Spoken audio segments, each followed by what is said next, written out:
fuerza, etcétera, para ver, para entender por qué le decimos que el sistema tiene un comportamiento resorte, resonante o másico, dependiendo de la frecuencia de excitación. Entonces manos a la obra, vamos a la obra. En la clase pasada quedamos aquí, pum pum, vimos la solución, perdón, la fuerza armónica, analizamos qué significaba la fase de la fuerza. Vimos la frecuencia de la fuerza y vimos que la respuesta particular, o sea, la respuesta total estaba compuesta por la transiente, que es la solución de la ecuación homogénea. Es transiente porque aparece con amortiguamiento y desaparece en el tiempo. Y la estacionaria era la solución que se mantiene en el tiempo, es la solución particular. Y el detalle importante es que va a tener la misma frecuencia que la fuerza. Y van a aparecer dos constantes que debemos determinar, la amplitud y la fase de ese desplazamiento. La amplitud la obtenemos a partir de esta raíz, o sea, de esta expresión que tiene esa raíz, depende de omega y depende de la frecuencia natural, del amortiguamiento, de la amplitud de la fuerza, de la rigidez equivalente. Mientras que para sacar la fase de X, podemos relacionarlo con la fase de la fuerza a partir del desfase, phi. Y ese phi lo podemos determinar y depende de los mismos parámetros. Hicimos el análisis de la transiente que desaparece en el tiempo, más la estacionaria. Comparamos la fuerza con el desplazamiento estacionario. Vimos a qué se refiere el desfase. Lo relacionamos con el tiempo. Luego analizamos cada uno de los términos y se construyó este gráfico. Vimos las tres zonas. Eh, resorte, o sea, másica, resorte, resonante másica. Vimos qué es lo que pasaba vimos que en la zona másica la amplitud decrecía. En la zona resonante, el resorte iba a sufrir, es lo que vamos a ver hoy día, la zona resorte, y en la zona resonante tenemos un aumento de amplitud progresivo, que yo lo dibujé ahí, eso en rojo. El fenómeno que se conoce como resonancia. Bueno, la resonancia ocurre cuando la excitación es similar, ¿ven? Excitación tiene frecuencia similar a la frecuencia natural. Luego vimos el factor de amplificación que relaciona el máximo desplazamiento con respecto al estático. Luego vimos el comportamiento de phi que va a una transición de 0 a 180, resorte, resonante, másica. Ahí está el resumen. Y ahora viene entonces para esta clase el análisis de las fuerzas.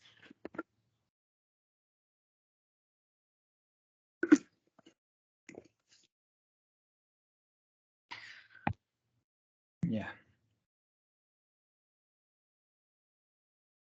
Entonces, una ecuación del movimiento, la clásica, mx más cx punto más kx, todo equivalente, es igual a f de t. Yo la puedo reescribir de la siguiente manera. Paso todo restando para la izquierda y queda así. Siempre yo les mostré que cuando vimos vibraciones libres, pudimos mostrar que la respuesta se podía escribir de forma compleja como una amplitud, que ahí, voy a seguir las mismas letras enseguida. Voy a poner aquí. X de t se podía escribir como una amplitud y la exponencial de el imaginario j, el número imaginario, omega t. En las vibraciones libres le pusimos omega n, pero ahora me interesa omega porque sabemos que la respuesta del sistema tiene la misma frecuencia de excitación. ¿Sí? La frecuencia de excitación que también tiene la fuerza. Entonces, si yo derivo dos veces esta respuesta, que es armónica, es una sinusoidal, me voy a encontrar que la primera derivada me queda j omega por la misma respuesta, x de t, y la segunda derivada me queda menos omega al cuadrado, j por j queda el negativo, x de t. De esta manera podemos ver que X punto es J omega X E elevado a J omega T y X dos puntos es menos omega cuadrado y X de T es X E elevado a J omega T. Si yo reescribo esta ecuación, reemplazo por lo que encontré aquí, reemplazo por lo que encontré aquí, reemplazo por lo que encontré aquí y sabiendo que la fuerza, F de T, también se puede escribir como una amplitud J omega T. Entonces, para este caso, lo que podemos encontrar es la ecuación que vemos aquí. ¿Sí? En este caso no estoy agregando las fases, ya estoy viendo la manera vamos a ir viendo ahora qué pasa con las fases, ¿ya? Esta es la manera más simple de tratar. Entonces, fíjense, el f de t se transforma, acá hubiera estado acompañado por el e j omega t, pero todos los términos tienen e j omega t. Entonces,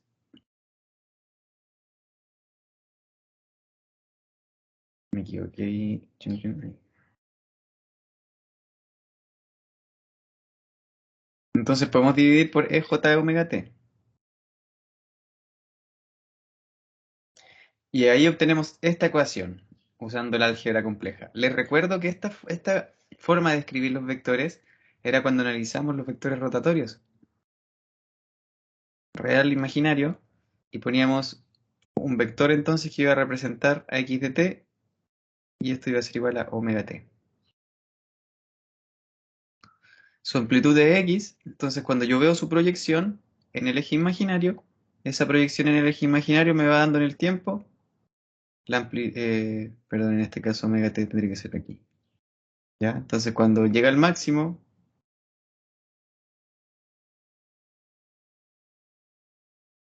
va generando la función en el tiempo. Eso lo explicamos en otras clases, ¿sí? Este máximo va a llegar ahí. Ahí, tiene que ser ese mismo punto.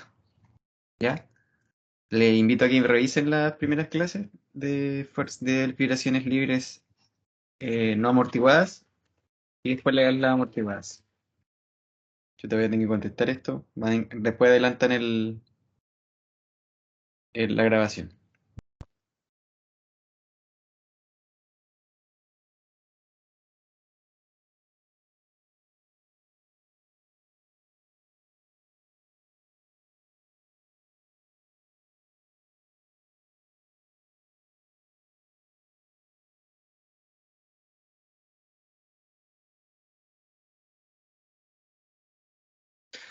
Falsa alarma.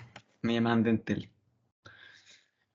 Entonces vamos a analizar tres casos y por qué entonces cuando esa frecuencia es más baja que harto más baja que la frecuencia natural le decimos zona resorte y así a otras dos zonas, ¿ya?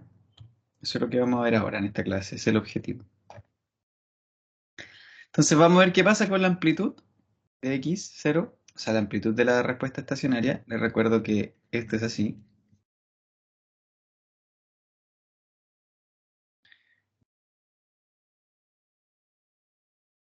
Y también recordar que el desfase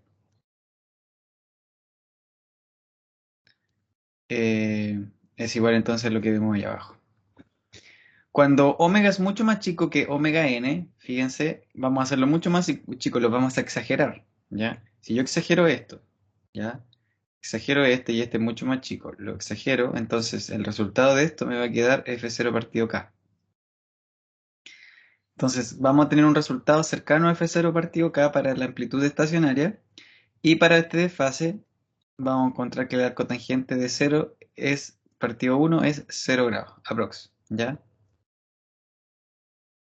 Obviamente no siempre omega mayúscula, la frecuencia de excitación va a ser tanto más chica que omega n, ¿ya? Pero esto es para que lo veamos en términos cualitativos, eso es lo importante.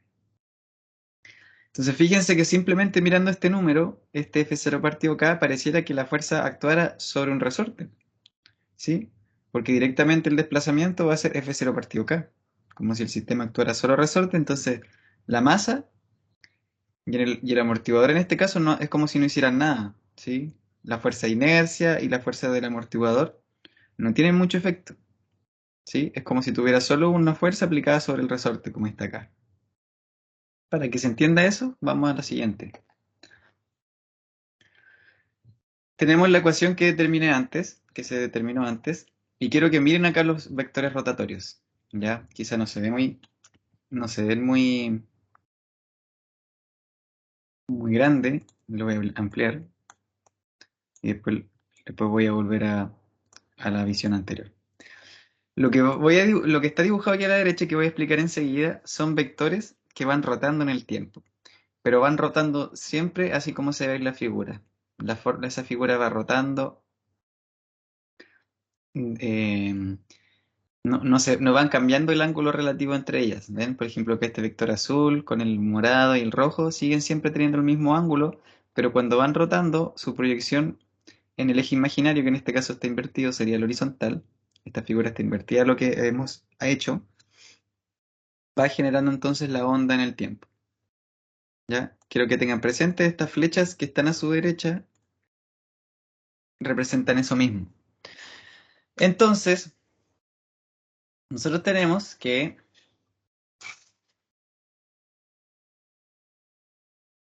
x de t va a ser igual a x0, lo vuelvo a escribir, seno de omega t más phi x. ¿Qué quiere decir eso en el álgebra compleja? Si este es mi eje real, ya, ahora volví a la dirección que hemos ocupado, no la del dibujo de acá, acá están invertidas, real e imaginario. Quiere decir que en el primer instante, x, el desplazamiento x, está a una fase, a un ángulo phi x, ¿bien? En el tiempo cero, ¿ya? ¿Qué tenemos? Que el desfase entre fuerza y desplazamiento, o sea, el ángulo que hay entre la fuerza, el vector fuerza y desplazamiento, en este caso zona resorte, vimos que iba a valer cero en la diapo anterior. Cero, ahí a la derecha. Por lo tanto, este ángulo que está aquí, que voy a pintar ahora en rojo, es casi cero, como dice ahí. ¿Ya? Casi cero. Y está exagerado en el gráfico para que se entienda. Pero siempre, como se ve aquí, miren, en el gráfico, se ve aquí, miren, la fuerza del resorte está opuesta al desplazamiento, X. Por lo tanto, no va, está justo opuesta. Entonces, si X va hacia allá, en ese ángulo phi X, entonces vamos a tener KX, esta flecha amarilla, justo opuesta a ello. Por otro lado tenemos J menos JC omega t. J es imaginario, por lo tanto va a estar en el eje imaginario. Y en el eje imaginario, o sea, no va a apuntar en la dirección horizontal con respecto a x, ¿sí? Como está kx y como está m omega cuadrado x, sino que va a estar en el otro eje perpendicular y no hacia arriba, sino hacia abajo. Y vale c omega x, como está la flecha verde aquí. Y por último tenemos m omega cuadrado x, que es positiva, entonces va siempre hacia la derecha ahí. Y entre todas esas fuerzas, la azul, la amarilla, la verde y la café, tienen que sumar cero, como dice aquí. Entonces se puede ver que cuando estamos en esta zona, estas flechas que van rotando y que siempre tienen estos ángulos, los mismos ángulos relativos, esos, siempre vamos a ver que la fuerza se va a anular generalmente en mayor medida por la fuerza en el resorte, como se ve en el gráfico.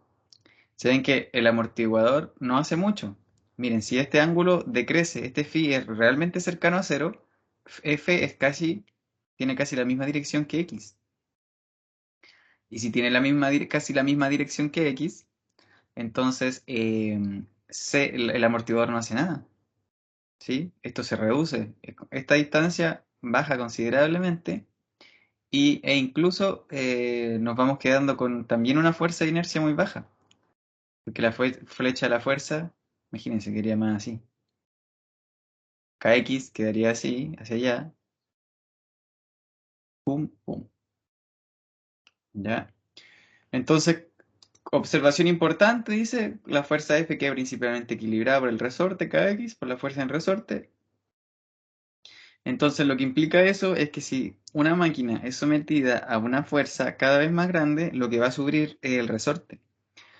Y lo que sufre el resorte es el material, es la deformación del material. Entonces, cuando decimos que el resorte resiste la fuerza, estamos diciendo que la máquina, el material de la máquina, la estructura, está resistiendo la fuerza. Así que tendríamos más problemas porque tendríamos mayores esfuerzos en la máquina, lo que no queremos. Y con más razón, el último punto dice ahí que fíjense que no solo Kx equilibra la fuerza, sino que también a la inercia. O sea, también tiene que equilibrar a m omega cuadrado x. ¿Ya? Entonces, aún más.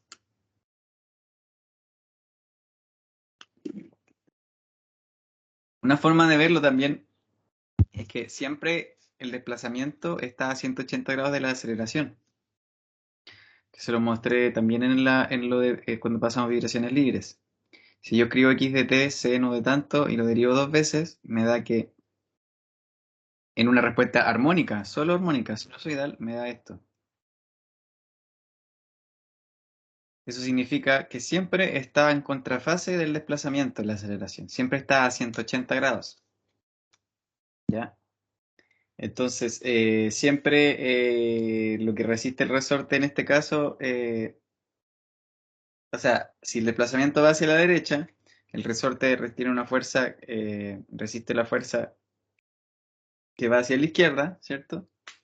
Y el desplazamiento va hacia la derecha, la aceleración va hacia la izquierda. Pero producto de que la aceleración va hacia la izquierda, la fuerza de inercia, ustedes saben que cuando las fuerzas de inercia aplican como fuerzas cuando las pasamos para el otro lado, queda hacia la derecha también. ¿Ya? Esa es la idea. Entonces el resorte tiene que resistir esa fuerza a la derecha también. Vamos al siguiente caso. Ahora, ¿qué pasa cuando omega es casi cercano a omega n?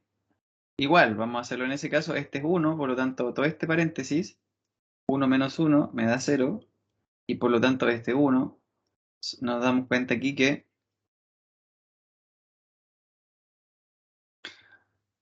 eh, esto queda así. O sea, lo único que podría bajar el valor de x0, como se ve aquí, es el amortiguamiento. Y en la fase, si eso lo hacemos 1 y este lo hacemos 1, el arco tangente de infinito nos da 90 grados. Les recuerdo la función tangente.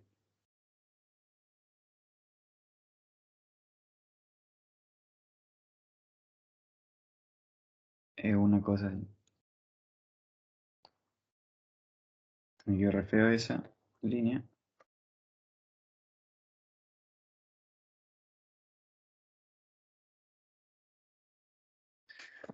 Es algo así, la función tangente. Da eso está en radianes. Em,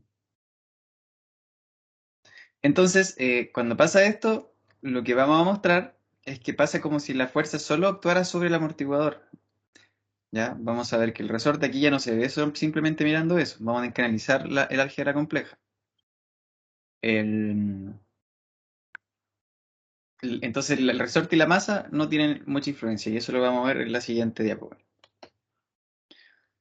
Exactamente lo mismo. Esta ecuación es exactamente la misma, pero la diferencia es que ahora el desfase entre fuerza y desplazamiento es 90 grados. Entonces, el mismo caso antes, la fuerza con respecto a X va a tener el desfase de 90 grados, que está marcado aquí, ese ángulo de 90 grados, ese. Por lo tanto, Kx supone el desplazamiento, el amortiguador, el mismo caso que antes, hacia abajo, y la fuerza de inercia hacia la derecha. Aquí se ve directamente que lo único que va a compensar la fuerza es lo que hace el amortiguador. Entonces, en esta zona, lo único, vemos que el resorte no hace nada con la inercia y vemos que el resorte igual sigue resistiendo la inercia, como en el caso anterior, a la fuerza de inercia. K por X sigue resistiendo m omega cuadrado X. Y, o sea, entonces si las amplitudes aumentan harto, Ahí estamos en la zona resonante, ¿cierto? Si el x0 es grande, si el chi es muy chiquitito, entonces el resorte va a sufrir mucho. Porque si el X es muy grande, vamos a aumentar la fuerza de inercia. Si aumentamos la fuerza de inercia, la máquina puede sufrir mucho. Puede haber una falla catastrófica en la resonancia. Entonces, la única manera que podemos bajar X es que bajemos, que compensemos esta fuerza. Y para compensarla necesitamos amortiguar. ¿Ya? Recuerdo que estas fuerzas son rotatorias. Para que me entiendan en otro instante, esto podría estar así. X podría estar así, por lo tanto F estaría así, KX, C omega. ¿Ven? Siempre C omega X va a compensar a F en este caso. ¿Ya? Igual como se ve en el dibujito de acá. Y la parte imaginaria, que en este caso sería esta, la proyección ahí en ese eje, mostraría lo gráfico acá en el tiempo, de F, de K por X, de C omega X, de M omega cuadrado X, de cada uno de estos términos. Y siempre van a sumar cero. Por último, en este caso, cuando es mucho más grande, fíjense, cuando omega es mucho, mucho, mucho más grande, lo que sucede aquí, simplemente voy a ir viendo que esto va a ir decreciendo. Mientras más grande sea omega, mientras más grande sea omega, esto va a ir creciendo, creciendo, creciendo más que uno, y lo que va a quedar aquí abajo va a ser un número cada vez más grande. Entonces nos podemos ir asegurando que x0 va bajando. Y como vimos en clases, lo que pasa cuando en este caso el numerador es positivo y el denominador es negativo, porque eso nos pasa cuando omega es más grande que omega n, entonces esto da 180 grados. Lo que va a suceder aquí es que pasa que la fuerza es como si actuara sobre la masa nomás, así, como si de aquí. Como si el resorte y el amortiguador no hicieran nada. O sea, no resisten la fuerza. ¿Cómo se entiende esto acá? De la misma manera. Entre x y f van a haber 180 grados. ¿Ven? K por X se opone a X, C omega X, que es del amortiguador, al mismo lado de siempre, y la fuerza de inercia. Fíjense que ahora, si bien tenemos, miren, K por X, que es lo que queremos cuidar, porque es la máquina en la que se deforma, no queremos que se forme tanto porque no queremos que sufra fuerza, ya no resiste completamente la fuerza de inercia. De hecho, es la misma fuerza de inercia que se compensa sola con la misma fuerza. Es la fuerza de inercia la que resiste la fuerza. Y a medida que esto se acerca más a 180, quedaría más así. Imagínense F así. El otro, perdón, el K por X así, chiquitito. C, el otro, el del amortiguador y el de la fuerza inercia así. Bien, voy a dibujar solo los vectores. Mira, fuerza inercia sería así y la fuerza así. Haciendo el ángulo mucho más cercano a 180 que lo que se ve en la figura. Entonces lo que está pasando acá es que la propiedad de un cuerpo de permanecer, de tender a estar siempre en el mismo estado, en un estado de movimiento, que es lo que pasa que cuando una microfrena ustedes se van para adelante, ¿cierto? Cuando se toma una curva ustedes siguen, tienden a moverse en línea recta, ¿cierto? A alejarse de la curva. Todas las aplicaciones de la fuerza inercia, que es algo natural, que no es una fuerza propiamente tal, esa propiedad es la que resiste la fuerza. ¿Sí? O sea, solo el movimiento de la masa es la que resiste la fuerza y kx queda chiquitito. Entonces la máquina no sufre mucho, bajan los valores de la amplitud, el amortiguador no hace casi nada, ¿sí? Eso no está anotado acá en las observaciones, ¿sí? El amortiguador no hace casi nada, el resorte sufre poco, eso dice aquí en el 2, y por lo tanto es un buen diseño. Entonces siempre, si es posible, si operamos arriba de la frecuencia natural, podemos conseguir que la masa sea la que resista la fuerza y vamos a tener vibraciones a alta frecuencia, ¿sí? Porque omega es más grande que omega n. Esa es la frecuencia de la vibración. pero esa vibración de baja amplitud. Es cuando vemos el típico de una máquina que está vibrando y solamente si la tocamos sentimos que está vibrando. O porque suena un poco, qué sé yo.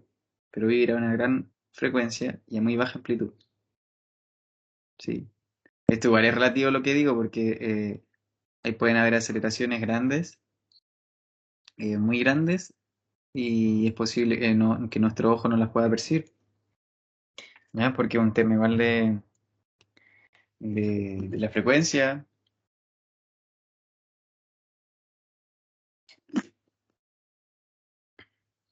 de la frecuencia de la vibración.